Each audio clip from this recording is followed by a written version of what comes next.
A gente continua falando de Estados Unidos, mas sempre fazendo uma analogia, uma comparação com o Brasil. E em algum lugar, o escritor George Orwell está dizendo, eu avisei. Na semana passada, o Departamento de Segurança Interna dos Estados Unidos anunciou a criação de um painel com a função declarada de controlar a informação que circula em redes sociais. A medida comprova o que a gente já sabia, a relação das chamadas Big Tech com os governos ditos progressistas existe e é muito promíscua. O governo Biden se aproxima ainda mais das visões totalitárias de regimes de esquerda, como no famoso romance do George Orwell, 1984. E para dirigir esse painel de controle da informação foi indicada Nina Jankowicz. Você sabe quem ela é?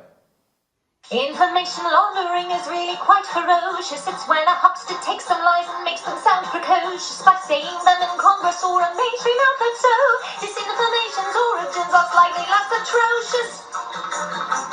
It's how you hide a little lie. It's how you hide a little lie. It's how you hide a little lie. When Rudy Giuliani shared bad intel from Ukraine, or when TikTok influencers say COVID can cause pain, they're laundering disinfo and we really should take note and not support their lies with our wallet, voice or vote. Oh!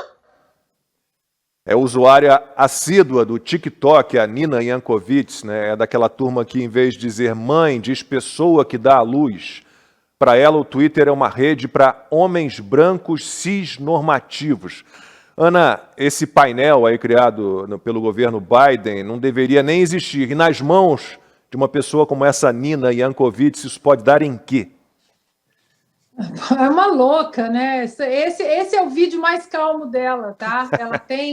Ela tem mostrado aqui nas reuniões dela que ela está aí exatamente para pavimentar a censura, o Ministério da Verdade, né? 1984 saiu das páginas, né? Aí da ficção, das páginas orwellianas e caiu na realidade americana e mundial. E aí eu acho que a gente pode linkar esse assunto com o outro, né, que estávamos falando, a cultura do cancelamento, o Ministério da Verdade, o tal algoritmo das Big Techs, o que é possível falar, o que não é possível falar. Não custa a gente lembrar também, mais uma vez, que em 2020, na eleição, um veículo de comunicação importante, fundado por Alexander Hamilton, um dos pais fundadores da América, o New York Post, ele foi derrubado do Twitter pouco tempo, uma semana, 2 semanas antes das eleições americanas, por trazer exatamente o escandaloso computador do filho do Joe Biden, Hunter Biden. Foi aí colocado, né, pecha de fake news, isso não existe, e hoje o próprio Departamento de Justiça de Joe Biden está investigando o computador. Washington Post, New York Times já falaram, não, realmente é verdade, o computador existe. Então, o que é verdade? Quando um ministro no Brasil fala, isso é fake news, isso é contra a democracia, essas retóricas assim perfeitinhas, muito bem encaixadas, isso é contra os pilares da República. De que eles estão falando? O que eles estão falando? Quem decide o que é fake news?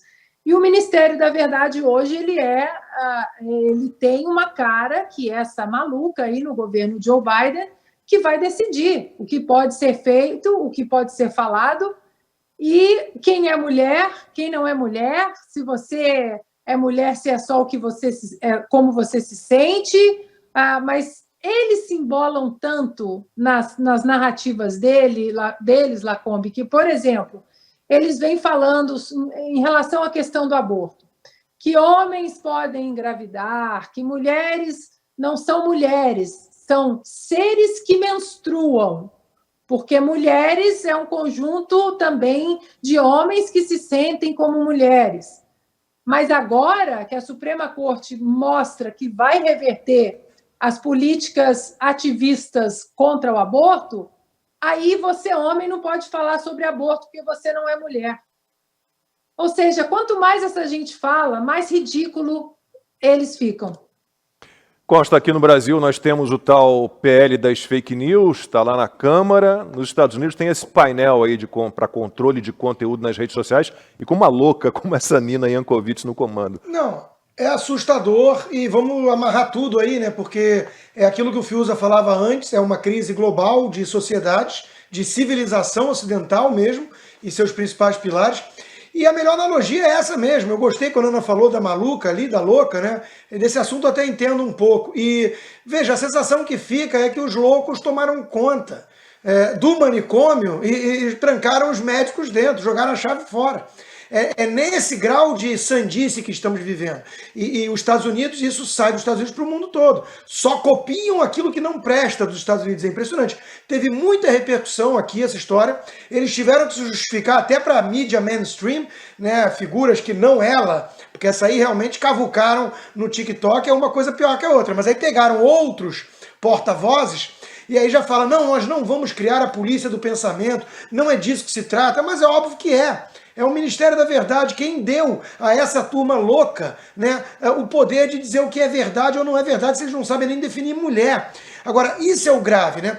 Eu passei muito tempo falando que essa turma é chata, que o mundo tá chato, que as coisas são cansativas e patéticas, para usar o termo que a Ana usou. Mas é muito além disso. É muito além disso, eu dedico toda a minha live na sexta-feira à abertura para falar da guerra cultural. Nós estamos lidando aqui com uma visão totalitária de mundo. Essa agenda woke é uma agenda que não vai descansar enquanto todo mundo não se ajoelhar no milho. É a coisa mais reacionária que já vimos, para usar o exemplo e a terminologia que o Fius usou.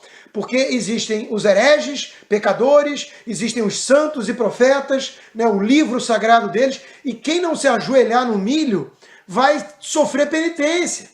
Então nós estamos lidando aqui com um movimento ideológico totalitário. E movimentos ideológicos totalitários, historicamente falando, nunca pararam por cansaço, ou porque era chato, ou porque foram convencidos, persuadidos da patetice deles.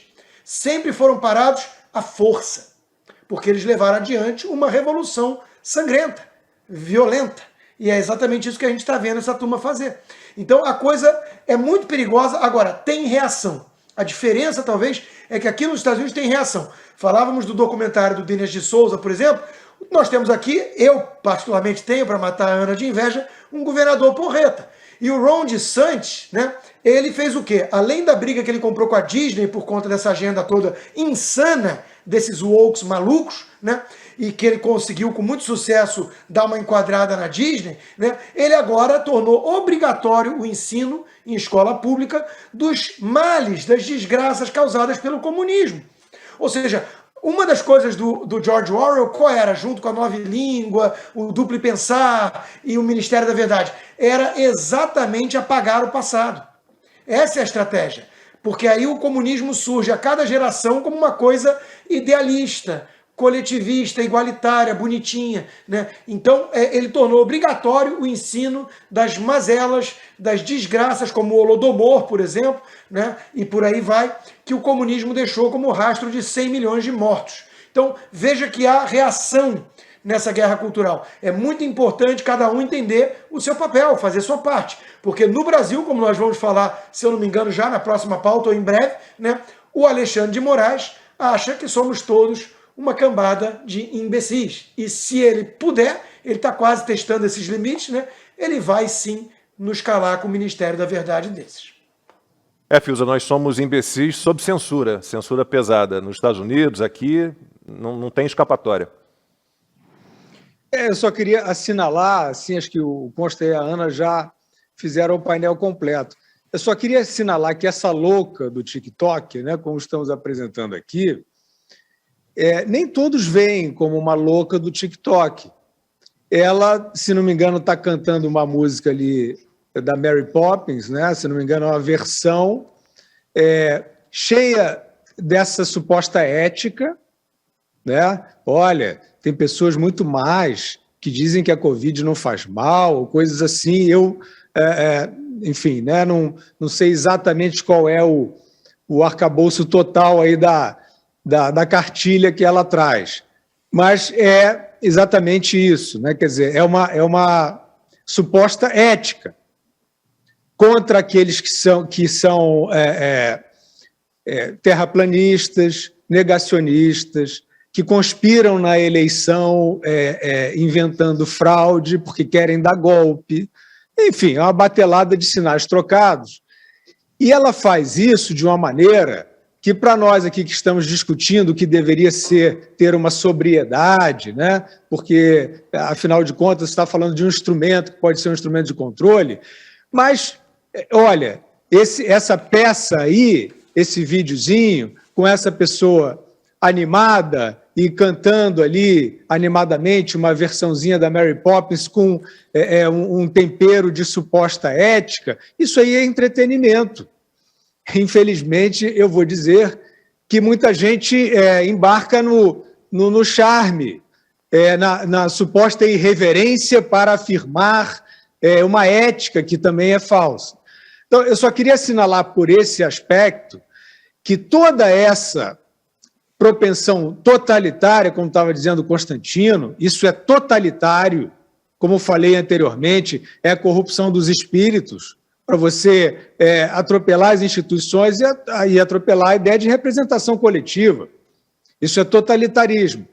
Este neototalitarismo, ele está invariavelmente disfarçado com vernizinho de bondade, de charme. E tem muita gente aí capaz de ter um rebolado, né? de trazer aí um apelo histriônico, justamente dando essa roupagem de uma coisa boa. Vocês não tenham dúvidas de que essa louca do TikTok, como estamos apresentando aqui, para muitos é visto como, poxa, uma pessoa irreverente que está tocando a real.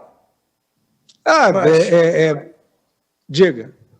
Não, é que eu ia falar, porque eu, como eu disse que eu conheço isso de perto, eu vejo exatamente isso, Fiuza. Tem muita gente que glamoriza a loucura. Aliás, isso vem dentro da guerra cultural como movimento desde Foucault. Quem somos nós para dizer o que é normal ou não é, e por aí vai. Então existe uma glamorização desse tipo de coisa. Agora, só não podia deixar passar aqui, Fiuza, me desculpa, porque nós mostramos o vídeo da louca do TikTok, eu gostei, agora pegou já, Ana, agora o rótulo pegou.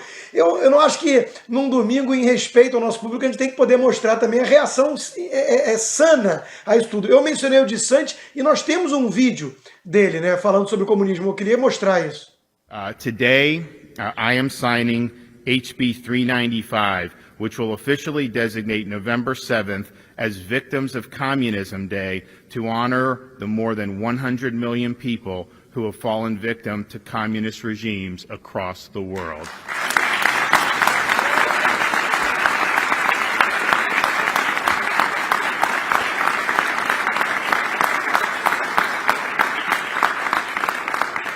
We want to make sure that every year folks in Florida, but particularly our students, will learn about the evils of communism, the dictators that have led communist regimes, and the hundreds of millions of individuals who suffered and continue to suffer under the weight of this discredited ideology. Now, there are a lot of people out there who will promote things like socialism and communism, but I think one of the things we've seen is a lot of young people don't really know that much about what communism meant in practice and continues to mean in different parts of the world. You can see at a college campus students flying the hammer and sickle from the old Soviet Union flag.